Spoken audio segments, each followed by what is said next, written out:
It's that time of the week where we look at the rookies, and what we do is look at their production from week 8, go over the top 10 rookies, talk some ball on them, whether or not you need them for fantasy football, whether it's for trades, pickups, even drops, going over the numbers, the trends, and everything else. But what you need to do right now is click that subscribe button, tap it with your finger on your phone, click it with the mouse on your computer, because we're going over the waiver wire every day. We're helping you set your lineups. We're looking at the trends. We're projecting forward to the rest of the season. We talk Dynasty. We talk Devy. We talk everything. Click that subscribe button. Stop missing out. But let's look at the rookies from week 8. Your top scoring rookie was Jahmyr Gibbs. 29.9 PPR fantasy points. And we've said it since David Montgomery's coming out. It looks like we were approaching his breakout point. And that has happened. 27 points in week 7, 29.9 in week 8. And it's happening. Blast off for Jahmyr Gibbs. 31 touches, 5 targets, 14.7% target share, 66% opportunity share. And now he has arrived. David Montgomery's going to be back soon. They're probably going to split some of the workload. But we've seen what Gibbs can do. He's explosive. For Dynasty, he's pretty much untouchable because those young running backs who are productive, they are few and far between. So good luck getting deals done. In redraft right now, you may be wanting to sell, but you know what? You got a young running back who still might be getting touches. Even with Montgomery back, they're probably going to roll the hot hand. The Lions are going to do Lions things, though. They're kind of unpredictable, but Jahmyr Gibbs is rolling hot, and he's going to be there for quite a long time. He's looking good, and look for him to be using the passing game, to be electric, and do the work and get the job done. Will Levis here came out last week in his first ever start, blew up. And the thing about him is he tosses rockets. He stands in the pocket. He does not care. He's aggressive, which could get him in trouble in the future. But as of last week, just lights out, targeting DeAndre Hopkins, which is the smart thing to do. If DeAndre Hopkins is open, or even close to being open, just throw it up there. Throw it deep. And this is going to help the offense. This is going to help the pass catchers. 11.8 average depth of target, one of the tops in the leagues last week when it came to air yards per game. Had a clean pocket for most of it, but still slinging rockets, being aggressive, being assertive. And that's what you need to be in your first start, especially as a second-round pick who fell in the draft. Really have that chip on your shoulder, sling those rockets, be confident, and let the chips fall. Whatever's going to happen is going to happen. Will Levis did it. Let's see what he's going to do going forward. We do have a good schedule going forward for quarterbacks for the Titans, so let's see if we can capitalize on this. Jordan Addison has been playing well, especially with Justin Jefferson out. He's going to be getting targets when Jefferson's back. He's earned a bigger role. We're going to be seeing an offense where 2 wide receivers soak up the targets. They're going to get like 60% of the share. We already see this happening. We're definitely going to be seeing that next year as Addison goes into year 2, projecting him forward for Dynasty, an expensive asset because he's a young player with a good collegiate profile, with high draft capital, very productive during his rookie season. Last week, 21 PPR fantasy points, 8 targets, 23.5% target share, running a lot of routes, 64 air yards, and he's just getting it done. He scores touchdowns. He's a big proponent of the offense. We're getting a quarterback change. That's going to be interesting. But for the long term, we know we got a wide receiver here who gets a lot of workload, who gets opportunities, and from there, we got to see what's going to happen when it comes to efficiency. Sam Laporta is good. Sam Laporta is one of those tight ends we were looking at in Dynasty rookie drafts because he was cheap. He was in the second round. We had the other tight ends being talked up. They were more expensive. Sam Laporta's profile wasn't too far off from them, and he was in a situation where he could do some stuff. He was just a cheaper get all around, and now he's productive. He's really transitioning during his rookie season as a good tight end in the league. One of the tops in production right now, and he's consistent. You can bank on him. 10 targets last week with a 30% target share almost. He's getting it done. He's being productive. Second round tight ends don't hit during their rookie season. He's an anomaly. We saw this happening. This is a very good tight end class, though. We have a lot of good tight ends in this class. Don't be surprised next year or year after we look back at this class and we see a lot of tight ends that are doing stuff in the league. Now it's Dalton Kincaid, another tight end. He was the dandy tight end in this year's draft. He was drafted in the first round, went to the Bills. Dawson Knox was soaking up workload, and that happens with rookie tight ends. It usually takes them some time, 2, 3, 4 years to develop. Sometimes on their second contract with another team. We've seen that happen recently.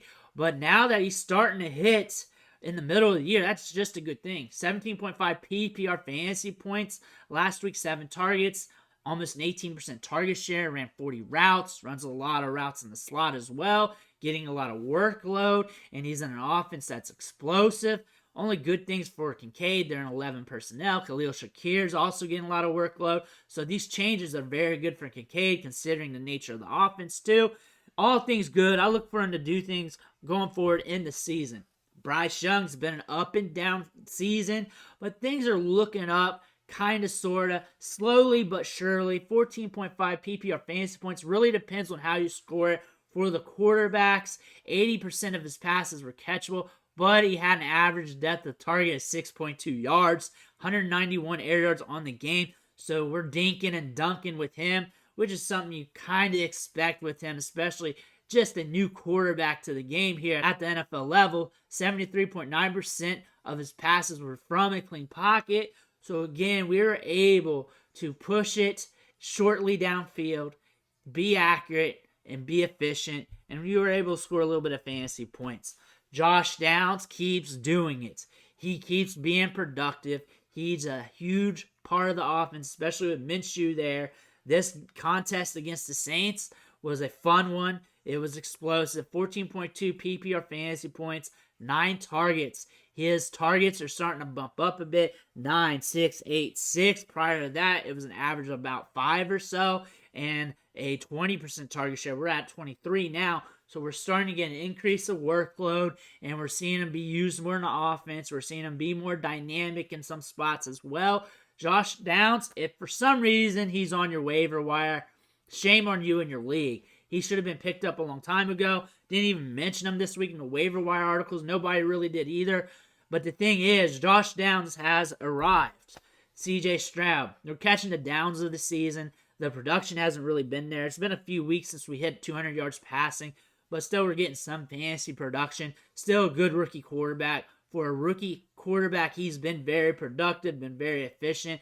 It's not going to always be perfect. We call this the rookie quarterback blues. You should always expect your rookie quarterbacks to be up and down, especially in production, not just efficiency. And you know what? He might be back on the come up soon. Again, that was a nasty game script. It was a low-scoring game. 12.9 PPR fantasy points. He didn't kill you, though. That's a good thing. We had a lower volume game, and he didn't kill you, which is something you can hang your hat on. Jackson Smith-Njigba is heating up. He's starting to get you some fantasy production with back-to-back touchdowns in the last 2 weeks. 4 targets, though, in this game. So we're starting to see the targets trend back down to where he was at, but the target share is at 11.1%. Bobo's starting to get some work in the offense, too. Prior to that, he was pushing around a 20% target share before the bye week, but still, he's starting to score fantasy points. He's a first-round prospect, was very good at the collegiate level. There was a reason why he missed almost his last year of college and still got drafted in the first round. Very talented, nuanced player. More for 2024 for redraft. A guy that's highly coveted in Dynasty due to him being young. Also, high draft capital, already showing some production being on the field. So a guy that's trending up nonetheless. Now we got 2 guys here that's pretty much scored the same. Jaden Reed, Bijan Robinson. Jaden Reed is one of those Packers wide receivers between him, Dubs, and Reed. They are just going to take their turns of being that guy from week to week. You're going to have a guy go off. You're going to have a guy be mid. You're probably going to have a guy be bust. Sometimes you'll get a little bit in between. But that's kind of what you're feeling about these Packers wide receivers. They're just taking their turns. Reed plays a lot of snaps in the slot. He's also starting to get a higher ADOT. He had a 13.3 average depth of target last week. Those deep targets help for fantasy production.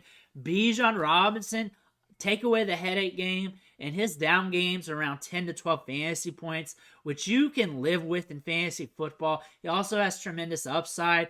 If you drafted him at 101, probably not living up to the draft capital, but still he has been very good for fantasy, considering his situation with the Falcons, considering he's a rookie, considering he's sharing the backfield a little bit, although he probably shouldn't be. He's a good running back. He's a generational talent. And even with some of the cards stacked against him, he's still providing you some production, which is good to see. And he's used heavily in the passing offense. But those are the top 10 rookies from last week. Actually 11, considering the scoring settings. They were pretty close. But still, every week we recap the rookies. We go over what they did. We go over their production. And usually a lot of the same ones are in there. But I'll say this is a good rookie class. We were stacked at the running back position going into this draft. There were some question marks around the wide receiver position. But you know what? The top end did pretty good. 3 of the 4 first-round wide receivers are hitting. Quentin Johnston is starting to get a little bit more workload. We're waiting on him to do something. Josh Downs is doing some things. A lot of these rookies are doing some things off and on throughout the season. The tight end class is doing good and doing better than expected because typically tight ends take a little bit to be productive. We already got Sam Laporta.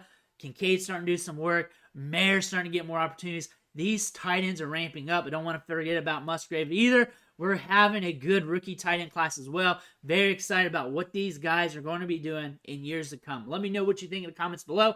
I want to hear about it. Make sure you hit that subscribe button on the way out. I want to thank you for watching. Catch you on the next video.